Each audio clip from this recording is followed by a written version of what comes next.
Rainfall and melting snow continue to make its way from the Midwest into the Mississippi River, causing the potential for massive flooding. That's right. Officials will open the Bonnie Carey spillway to divert some of the high waters and to alleviate the pressure on the levees. Local 33's Talia Samalian live with this report. John, Fred, it's very unusual for the Bonnie Carey spillway to be opened at this time of year. Last time we saw this happen, it was warm and we were experiencing an extreme drought. So this cool, wet weather may actually be a blessing in disguise. The industry is expecting more crawfish. The high waters will allow farmers greater access to the mud bugs, but the opposite is true for oysters.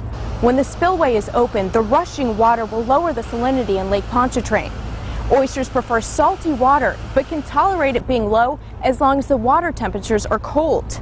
Local experts say they're not sure how much of an impact the opening will have on the oyster industry. It really depends on how long it's open and the amount of water that's released.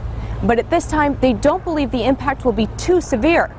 The bigger concern is invasive fish species flowing into Lake Pontchartrain from the Mississippi River. Those fish are already in the area in low numbers. This is going to inject more of those fish into that area. So there likely to be a lot of silver carp, which is a freshwater species that can tolerate very low salinities also. Silver carp fish are plankton feeders, so that means they're going to compete with our native species for food.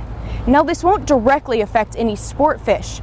It will, however, affect some of the species that sport fish feed on, like gizzard shad, threadfish shad, and menhaden.